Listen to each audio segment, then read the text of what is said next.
I don't think anything is more annoying in the world than an American communist because they haven't benefited from that ideology. They have yet to embrace what they want other people to suffer. And this is something that appears on Reddit on a weekly basis. It's this annoying meme done in different forms, but the same argument.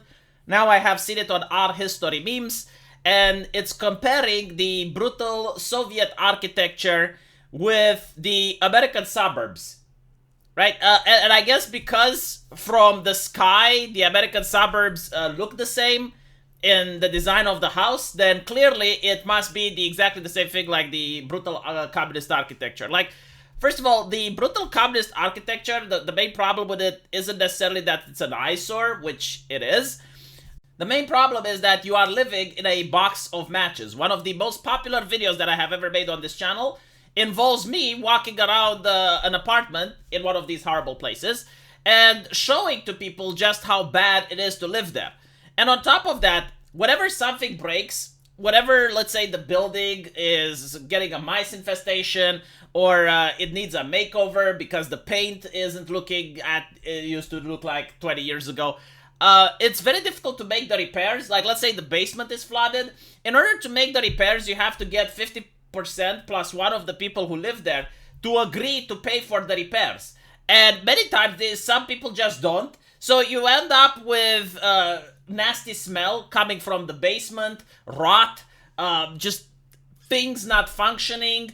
As I mentioned before, mice infestation. It is not a good place to live. Unless, of course, you're a teenager, you don't have a family, you've got no place to stay, then yeah, sure, but other than that, it's not a really nice place. Also, take into account the fact that people didn't really have a choice. They had to live in these places. At least in my country, in the great wisdom of the dictator, he decided that people from the rural area should move to the cities because that is progress. That is how people advance, moving to the cities and working in the factory, not plowing the field. Which meant that people were physically removed from their homes without their choice and told that, okay, well, you're not going to live here anymore. You're going to live into the city. The reason the government could do that is because people didn't own their home. I know, it's like, oh, well, communists say, but yeah, but like personal versus private property. Shut the fuck up. The moment they can take away the private property, there is no reason why they wouldn't take the personal either. Do you honestly think that the dear leader gives a fuck about ideology? Like, once you put the guy in charge, the moment you gave him enough authority to take away your private property, they're going to take your personal as well. It's not like they're going to say, oh yes, but the ideology say, fuck the ideology, who cares? He's in charge now. You placed him in charge. You gave him so much power. Now he can literally do whatever he wants. This is why, if you look at history and you look at almost every single socialist nation on earth, it ended up with dictators that behave in a very fascist manner. And people say, well, it's not real communism. Well, of course it's not. Like, you gave so much power to a person. Why would they be empathetic? Why would they give a fuck? What are the checks and balances? None. Oh, well, but like Karl Marx said, he doesn't care anymore. He cared about it when he was doing the revolution. Oh, when he was doing the revolution and promising shit, yeah, he cared about what Karl Marx said. But once he is in power, he doesn't give a crap about Karl Marx. Like, at least when you look at the theocracy, there is the chance that the person in power might be afraid of the divinity, and he may say, well, okay, if I act in a bad way, my soul will burn in hell or some shit. It doesn't guarantee that it will happen, but there is a small chance that the person in power may actually be pious, and he may actually have to follow whatever the holy book he represents says. But when it's about communism, there is no holiness. Like, they're not going to be punished by Karl Marx when they're in their grave because, oh, well, you know, like Karl Marx never said you can take people away from the countryside and put them into these buildings. So that is like the first problem. It is lack of choice. Meanwhile, you look at the United States, and while, let's say you don't want to live in a suburb, there's other places you can live.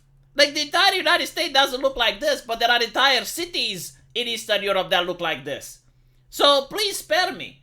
And secondly, you know, they may seem the same color and the same way from top, but when you go down to it, most of these places are very desirable, which is why they are so expensive.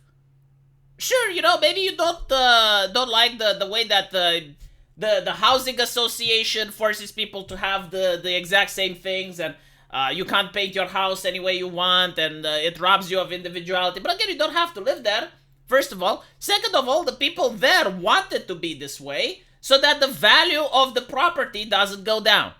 Because if everyone started doing stuff, right, like 4 individuals would paint their house in a very bright neon color, the person in the middle would have a difficult chance selling his house because no one wants to live in that environment, right? So they have like these standards, which I understand if people wouldn't agree with them, but like they are set by the community at the end of the day, right? Like they're done through a democratic mean, not like this. Like there's nothing democratic about this. But secondly, it's also very desirable. That's why it's so expensive. Like people do want to live there, de facto. When you have a millionaire like Hassan Piker or the activists from Black Lives Matter, or like people who actually get rich even though they're socialists, I haven't seen them moving in these places. They move in this place.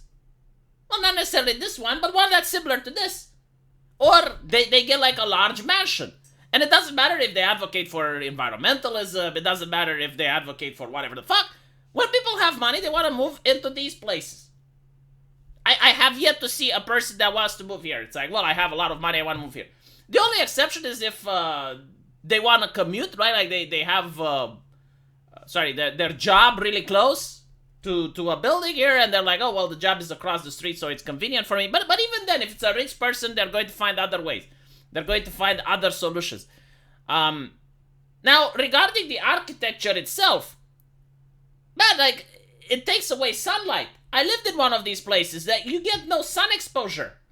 You get very little vitamin D. Like, these places are towering from all around, and it's very depressing because they're not colorful. They're gray, right? At least here, on this place, like, you managed to pick one that's gray, but I have seen other suburban homes that are at least colorful, right? They're beautiful to look at. And not only that, like, these houses, yeah, sure, they may be gray, but at least you get to see the fucking sky. You get to see the clouds and stuff. You don't get to see shit here. Like, you are surrounded by concrete. And as time moves on, right, like, because I see what they did here. They managed to take, like, one of the most beautiful pictures of it. But, like, if you actually take one from my town, where the paint is faded and you have all these blocks literally looking gray and not the color that they're supposed to, it is very depressing. Like, it does affect the human psyche when you're walking around and you see gray everywhere. But anyway, right, at least these are usually freshly painted because you have to. Like, if you can afford to move into one of these neighborhoods, then you have to take care of your house. These are not perfect, by the way. But again, like, it's a choice. Like, people can choose not to live there. Right? I mean, you don't have public transportation in most of these places, as I understand, because they don't allow the bus to go in here. You don't have a lot of stores, right? So you need to have a personal vehicle in order to have transportation. This might be an inconvenience for some, but you can't compare it to this. Come on.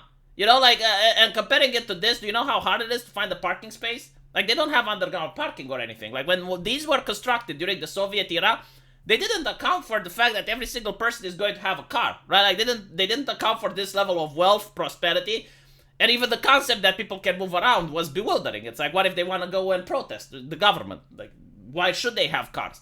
So, finding parking spaces for these abominations is very difficult.